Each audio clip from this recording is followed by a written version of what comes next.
We really appreciate your spending time learning about some of the energy efficiency things that you could be doing on your farm.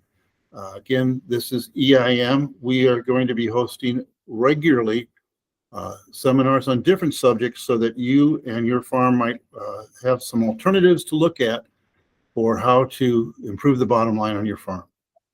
We're going to talk today about one that we've had a lot of interest in. We feel it's a very, very, very important subject called irrigation because irrigation takes a lot of energy, it takes a lot of water, and frankly, there's a huge linkage that most people don't understand, that it takes a lot of energy to move water from one point to the other. And the amount of water used in irrigation of agricultural land is huge. Because I'm kind of a newbie in this, we've done a lot of these projects, but not all the different types of irrigation. We've asked Don to join us today.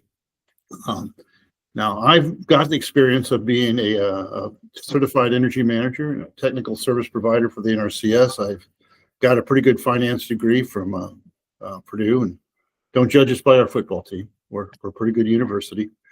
But, you can't claim to know everything in life. And because of that, we are going to have Don join us. Don can help us understand nationwide what we're doing with irrigation or could do with irrigation. The USDA has been wonderful in support of projects like irrigation for energy renewable. They have funded firms like ours and others in many states to help you with all the technical details. This particular program is brought to you by REAP-TAG, which is the Technical Assistance Grant from the USDA. The Technical Assistance Grant in the USDA means that if you're in the states that are in green, my firm can help you with this type of project at no cost. We'll be able to do the technical engineering, we'll be able to help you with the grant, the environmental impact, and the USDA will be able to help you. Now, that's for projects under $200,000, but for most irrigation projects, I think that fits very well. In other states, there are other firms just like EIM that are doing this. We want to encourage everybody to look at irrigation. We want to look at it actively because the folks that have done it in the past have had a great success, over 90% of the time, winning money from the USDA to fund something that really helps your farm operation. With that said, we want to look pretty hard at irrigation, and for that we brought in an expert, and this is Don McMoran, and Don is with Washington State University. And Don, why don't you tell us a little bit about your background, and then we'll go on into some of the things you're working on. Sure, appreciate it, Bruce. Thanks for having me on today. So I'm Don McMoran, Director, WSU Skagit County Extension, and a professor with Washington State University. I grew up on a 2,000-acre diversified farm here in Skagit County in Washington State. So it's 60 miles north of Seattle, out on the coast, and we're having a beautiful day today, as you can see behind me. Hope it's nice where you're at too. So what type of projects are you working on currently? What are some of the things they've got on your dance card? Yeah, so early in my career, this is my 19th year within Extension. So early in my career, I did a lot of pest and disease work and a lot of irrigation work. And most recently, I've kind of transitioned into more farmer health work. I've been doing a lot of work with farm stress suicide prevention. And hopefully we'll have some time here today to talk about some future projects we have going. We've made some applications to do some work with farm AI, so artificial intelligence, and kind of excited about what might become of that. That's a really important subject because most farmers are trying to become more and more productive, and as my limited understanding of artificial intelligence says, it's a great tool to multiply your resources with. So that'd be great. I would love to talk about that, and congratulations. I didn't know that you're working on the stress that these farmers are underneath sometimes, and that's yeah, a subject. Definitely. So, when I was a sophomore in college, my dad's hired man took his own life, and that got me thinking about why people make the decisions they do. And then between the years of 2016 and 2019, there were 3 ag suicides in my home county, and that got me off the fence and into the game of farm stress suicide prevention, and I now am the principal investigator of the Western Region Agricultural Stress Assistance Partnership. And so that covers 13 states and 4 territories in the West. If your viewers are interested, they can go online to farmstress.us and check it out. Fantastic. And I hope that anyone that feels stressed might turn to resources like that. Excellent. Tell us a little bit about different systems in irrigation. And I guess this is going to be kind of like, what type of systems do you think are good? What type of systems do you think are bad? And if you could, maybe a little bit about why. Certainly. So I think, going back in the history books and thinking about water and maybe going back to ancient Egypt, if you can, in your mind, and thinking about, people trying to first cultivate crops and then them realizing that, hey, water is important, right?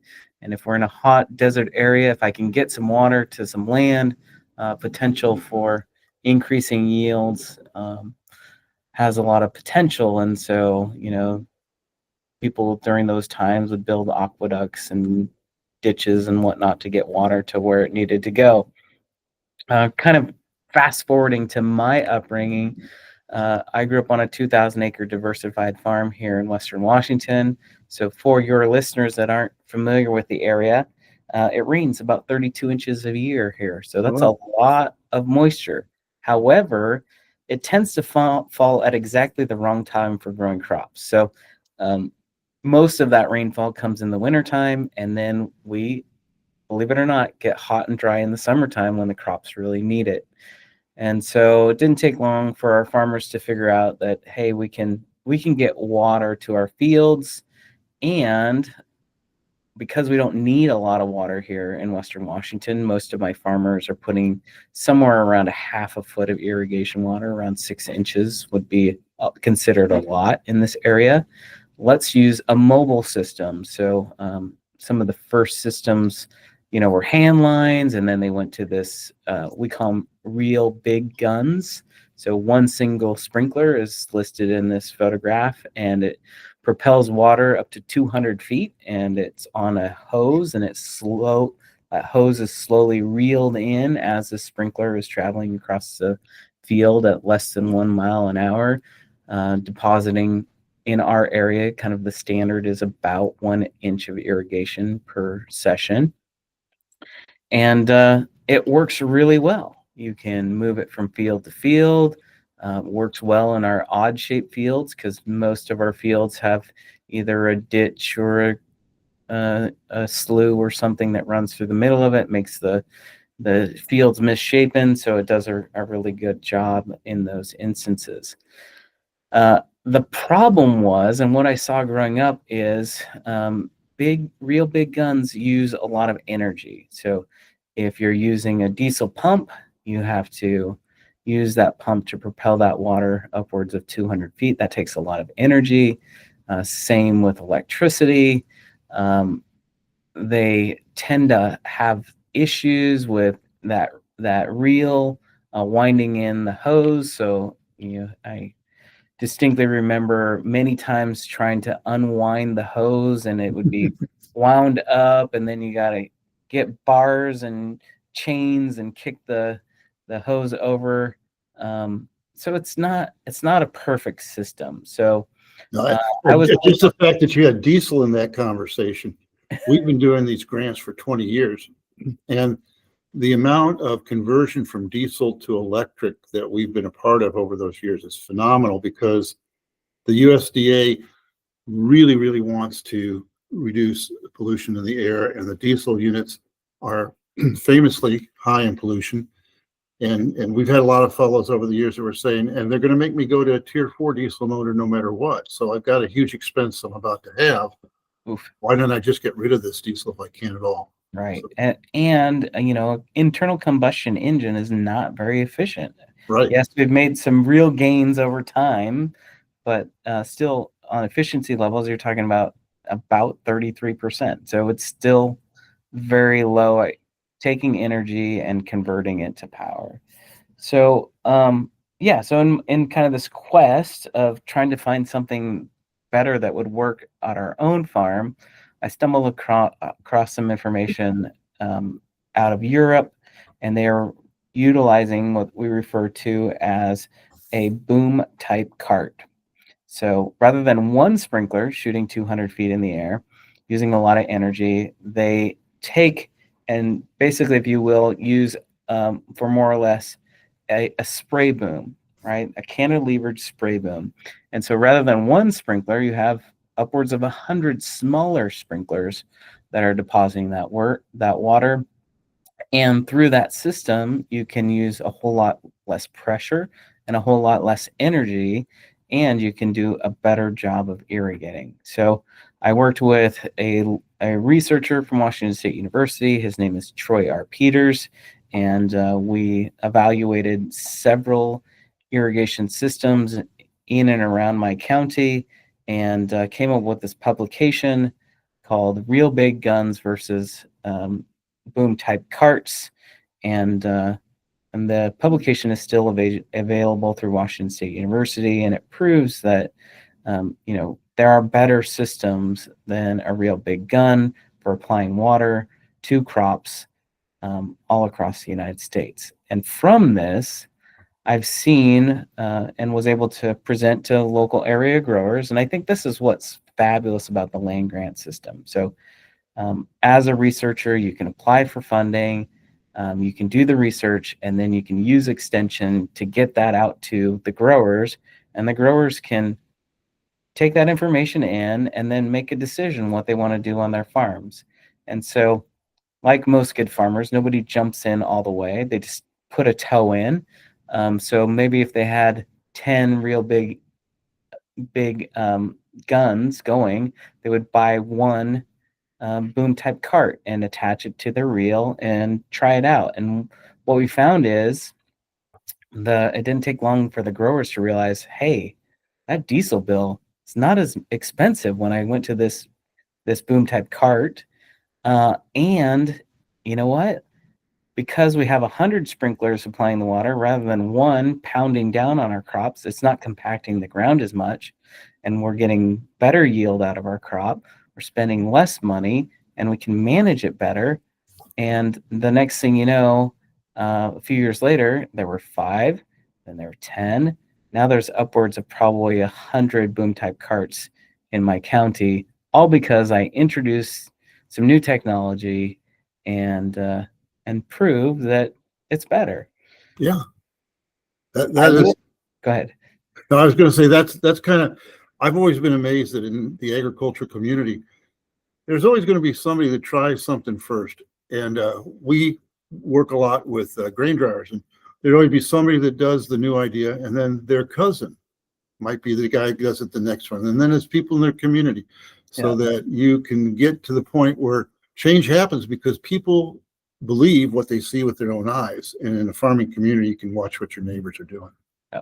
Yeah, and with that, I will put the caveat in that boom type carts are not perfect.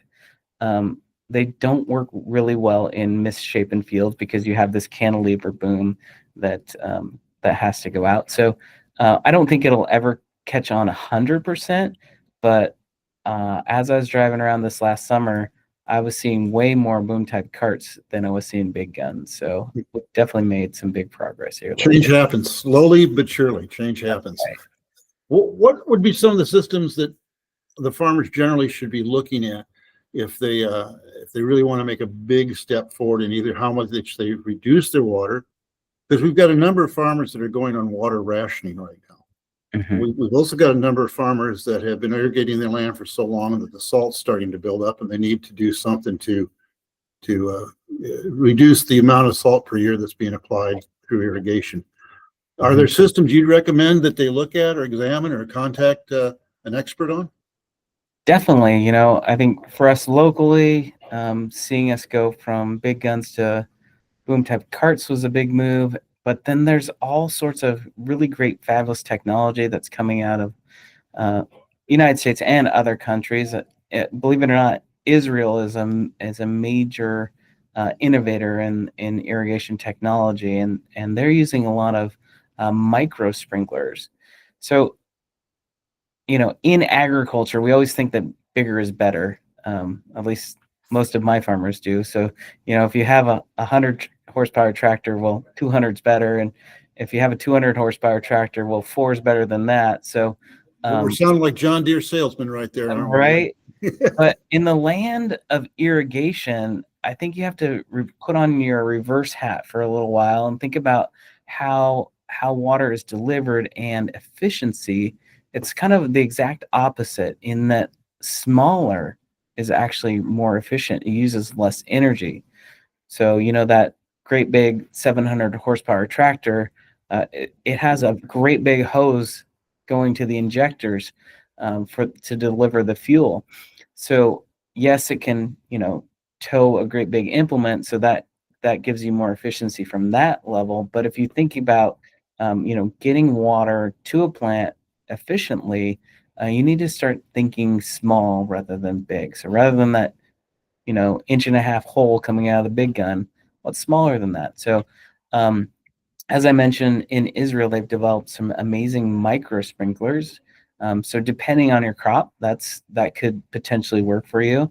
And then, of course, drip irrigation has come a long, long ways since its inception. And so I worked for many years trying to get my farmers to go make the transition from big guns to the boom type carts. And my next transition was to get them to go to drip irrigation. And I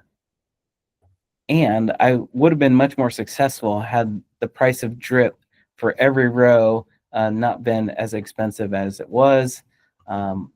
Anyways, I think if we're solely looking at efficiency, I think the future is really drip irrigation, and a person would be crazy not to at least investigate what it would cost to convert some of your properties over to drip. I couldn't agree more. And to kind of piggyback on your idea there, one of the things we've seen over the years is that people get involved with a small part of a project here in the Midwest, maybe changing out nozzles. And they don't look at the whole picture when they're doing it. If you change nozzles out, you change the amount of head pressure you got. It would make sense to maybe even look at the pump to make sure that the pump is performing along with the needs that you have now. So look at the whole system, get everything that you can, because what we're talking about is a program to help from the government. And if you can afford better, more, what a great thing to do. What a great thing to do. One of the questions that we always get is, times are tough and money's scarce. Why do I want to work on a project like irrigation? Any thoughts on how you'd tell somebody that this is a thing that will really help their bottom line? Definitely. I've been thinking a lot about the technology the irrigators in my local area are using. A local gentleman created this program that basically allows the irrigation system to talk with the pump and vice versa. And it's all on your cell phone. And this particular farm, it's a large farm here, went from 3 crews running 24/7, 24 hours, 7 days a week, irrigating all summer long, down to 1 crew just by utilizing this new technology. So I think about my childhood and using a real big gun, high pressures, more than 100 psi through a 6-inch main line, more than 100 horsepower pumps to get that water propelled through that 1.5-inch nozzle, and just trying to run it 24 hours a day, and just being very scared in the middle of the night that a pipe was going to break and we wouldn't catch it, and you'd go out the next morning and there'd be a great big crater in your field with erosion and all of those bad things. So what would happen is you'd lose sleep. You'd go check on it every hour, every 2 hours, making sure that everything was functioning correctly, that that hard hose was being reeled in, that we could hear the clicks as it came in. And that's a lot of time lost. So luckily, there's smarter people than you and I in the world that have put together these computer programs where now, pumps are started with your cell phone. Yeah. the program will tell you if everything is working correctly. It'll also tell you the exact time in which the gun or boom type cart is going to be at the traveler, at the reel. So um, goodness, yes, it might be expensive, but what's the cost of you sleeping at night, not worrying about this stuff? That has a real advantage. What's the cost of paying to have 3 crews versus going down to 1 crew? There's tremendous cost savings there. So it doesn't take very long to make this stuff pay for itself. That is clearly one of our lessons too, is we work in many different industries, but when we get to the irrigation projects, they have an incredibly good payback. They have a good payback, one, because they're taking a very expensive fuel, diesel, and converting it to a cheaper fuel, electric, when you talk about that efficiency you had before. But two, the amount of time and hours that they can reduce the runtime if they have smart, intelligent controls, whether that's with a pivot that has different sensors in the ground all around the pivot, so you're not overwatering, you get a more uniform distribution. Really good things, really good things. And that just made me think about this photograph you have of hand lines and a local family that had hand lines growing potatoes here in Western Washington. And you know what? None of those kids on that farm are farming anymore. Well, why do you think that is? Nobody wanted to move handline anymore, and so they went and got jobs in town. So, be thinking about the next generation too. And most of them like technology. They like to use their cell phone. So why not lean into that a little bit more and get the next generation right there on the farm? That is an excellent point, Don, because I think most of the farmers I work with are thinking multi-generation, are thinking sustainability, want to take care of the land and their family, and some of the things we can do with this grant really make it possible for them to keep the farm in a sustainable manner. We've done some of these projects, and I will tell you that the amount of water that people use is phenomenal. We get guys a lot of times coming in using 30, 35, sometimes 40 inches of water. With smart controls, they can almost cut in half the amount of water they're applying to their fields. And if you apply the water in a smarter way, the amount of energy you save is phenomenal. When you get to the number of gallons that we're talking about that can be saved, it almost, for folks from the city, it's a incredibly large number. We think we can help people do this. Matter of fact, for 20 years, we have been able to help people do this, but we do it because the USDA wants it done. They're going to have a program, and for irrigation, it's a wonderful program that'll help you take the diesel motor out, put electric motor in. Now, a lot of our farmers have already done that if it made sense, quote unquote. And the reason it didn't make sense was it's too expensive maybe to get the electrical line out to the motor. But if the USDA is paying 25% of the cost of that electrical line being run to that new electric motor, you can now move that motor farther away from the utility lines and maybe get to that field you could never have gotten to before. It's interesting to see how the USDA wants the information presented. It's not a simple process, and that's why they funded people like ourselves to help people turn a process that's kind of from the government into something that people can actually use, because you have to have some amount of guidance to get through the environmental impact, the technical impact, the actual cash flow, the financial part of it. There are people, not just my company, but other companies that are out there that can do this for them. It works. It's a winner. Since 2024, we've won over $4 million for people on irrigation projects, doing exactly the type of projects we've been talking about. But I want to go back to something you were saying earlier. I want to learn a little bit more about, my wife says we need some artificial intelligence around our house because we may not have enough actual. What are you doing with the farming and the projects that you're working on right now? Yeah, I'm glad we were able to chat about that.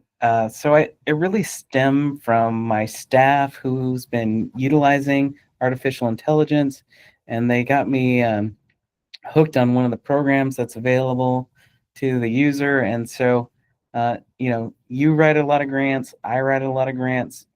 Grants for the federal government, you're talking about a lot of paperwork. and a lot of time to make sure they're right. So in our latest application, I would normally spend somewhere around a month's time frame of making sure that from start to finish that the grant was every I was dotted, every T was crossed, the grant application was solid, and we'd send it in. In this last application, we call it WSU Farm AI. This latest application, I sat down with my staff and we started utilizing artificial intelligence to make our application. And I got to say, we went from a month's time frame down to a period of about 2 hours. And I believe the application was stronger than if I would have spent the month and done it myself. So the technology is out there, and unfortunately, our farmers aren't using it. So within this last grant application, we've asked to be a leader in Farm AI. We've asked to be a leader in teaching farmers how to utilize it. And it's all about asking the right question. So the prompts are very important, and we've mastered it locally. So we believe anybody can do it within the United States, and we want to be that leader. Fingers crossed we'll get funded. We'll find out here in a couple months. Great, great. I think for all of us, when we talk about grants and the change of administration, what's going on, there are some unknowns out there right now. There's a lot of uncertainty. But for 20 years, the USDA's been a reliable partner for at least 25%. They are committed to trying to help farmers. I really, truly believe that in my heart, in that they are seeing what the barriers are, and particularly the technical barriers, and they're funding folks like myself to help folks through the grant process. The average grant that is written is about 250 pages. And it includes environmental studies, it includes energy audits, it includes cash flow balances, it includes spreadsheets. And frankly, if you're a farmer, you probably don't have bandwidth to take that on and be a successful farmer. That's why the USDA has said, can you give these people help? That's why they set up the REAP tag program that we're a part of, and others in the nation are too. And I can't encourage you enough to, with irrigation or drying of grain or any number of different subjects, to stop and say, is it time for change? Are there better ways to do this? And if they are just being held back by the need for money, there is funding available. There are loans that are low cost, low interest loans from the USDA for the FSA. There are funds through the Rural Development Program. There are funds through value-added grants to help you do things you've never done before. You're not alone. The paperwork sometimes is onerous, but they're trying to make that barrier smaller for all of us by helping people like myself, like Don, get involved and help you through the maze of new knowledge you have to succeed in farming today. I've learned a lot, Don, about irrigation, but I don't think I've learned it all. We may have to do this again sometime pretty soon. Happy to I would help. love to learn more about drip irrigation because it does sound like that's the future. I think it is. So, well, I look forward to maybe doing this again very, very soon. And for any of you that out there that have questions, please send them to eimgrants.com. You can visit us. You can call us on the phone number below. We are here to serve you. And if you can get in touch with us, I think we can help you through this process and do some good for everybody. Thank you for the time today, both out there and Don, particularly your time. And I look forward to talking to everybody again next week. Awesome. Thanks for having me on. Take care.